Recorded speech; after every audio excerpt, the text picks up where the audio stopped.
আরজিকর কাণ্ডে সুবিচার সহ বুতনির বন্যা কবলিত অসহায় মানুষজনের জন্য ক্ষতিপূরণের দাবিতে রাতজাগো কর্মসূচি পালন করল বামদল সিপিআইএম।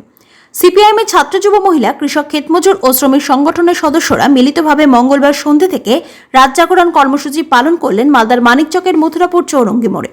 এই দিনের এই কর্মসূচি পালনের নেতৃত্ব দিলেন সিপিআইএম মালদা জেলা কমিটির সদস্য দেবজ্যোতি সিনহা, সিপিআইএম রাজ্য কমিটির সদস্য জামিল ফিরদৌস, প্রাক্তন বাম বিধায়ক বিশ্বনাথ ঘোষ, সিপিআইএম নেতা মোজাফফর হোসেন, সিপিআইএম নেত্রী রত্ন ভট্টাচার্য সহ অন্যান্যরা।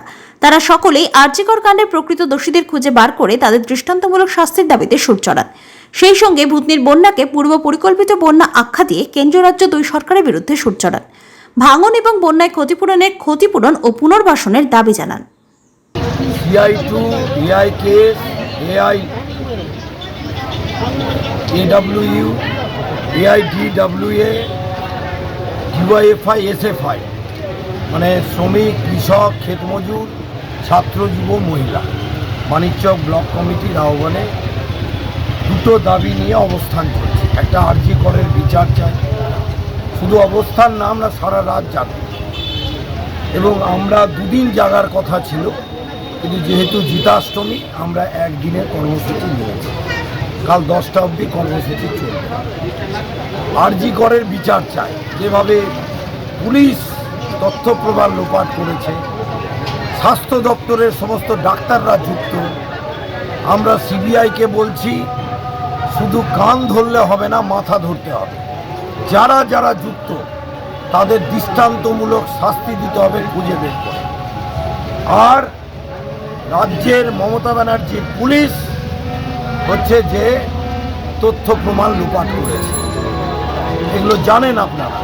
তার সাথে যে ভুতনিতে যে বন্যা, মুখ্যমন্ত্রী দক্ষিণবঙ্গে বলে বেড়াচ্ছেন ম্যানমেড বন্যা, আর আমরা মানিকচকের মানুষ আজ থেকে নয়, 1 মাস ধরে ভুতনি প্লাবিত। 2020 সালে যে বাঁধটা ভেঙেছিল, কয়েক লাখ টাকা খরচ করে যদি বাঁধ হয়ে যেত তাহলে কিন্তু ভুতনিতে বন্যা হতো না। এখন বুঝতে পারছি কেন ওই বাঁধটা হয়নি। বাঁধ হয়নি এই কারণে তৃণমূলের নেতারা ত্রিপল বিক্রি করছে।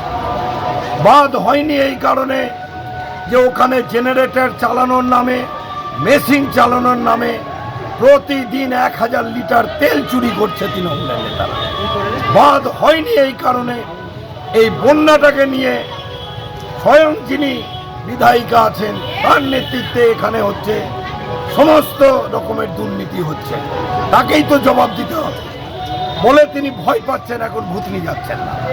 মন্ত্রী এখানে বলে গেলেন 47 কোটি টাকা কাজ করেছে, কোথায় কাজ? আজকে ভুতনির জনগণকে অভিনন্দন।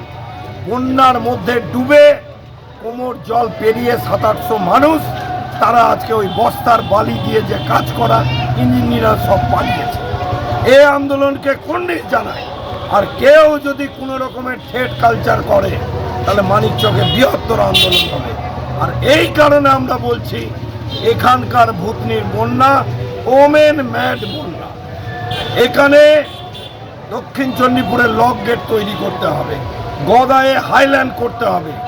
ভুতনির পুনর্গঠনের জন্য যে 100 কোটিরও বেশি যে টাকা লাগবে বরাদ্দ করতে হবে। খালি ব্রিজ না, ব্রিজের সাথে রাস্তা ঘাট, উপস্বাস্থ্য কেন্দ্র, হাসপাতাল, বাড়ি ঘর, সমস্ত কিছু।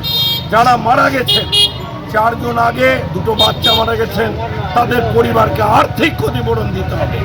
আর ভুতনিকে বাঁচানোর জন্য লজ্জা করা উচিত দিল্লির যে বিজেপির সরকার, সেখানে হচ্ছে এক ডালিও মাটি ফেলেনি।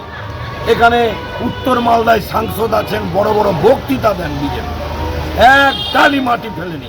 কোথায় এখন যিনি প্রার্থী হয়েছিলেন ইংলিশ বাজারের বিধায়ক, তিনি অনশন করেছিলেন না অবস্থান করেছিলেন? কোথায়? এখন তাকে বন্যাতে দেখতে পাওয়া যায় না।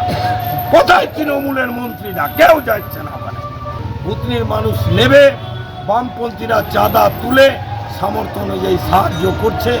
আমরা সিপিআইএম অলওয়েজ পাশে আছি। খালি এই অবস্থান না, এরপরে ব্লক ঘেরাও হবে, এরপরে রাত্রি জাগরণ ভুতনিতে হবে, ভুতনির মানুষকে নিয়ে পদযাত্রা হবে। ভুতনিকে বাঁচাতে হবে। বাঁচানোর জন্য দিল্লি এবং রাজ্যের সরকারের টনক নড়াতে একমাত্র লাল ঝান্ডা পাবে।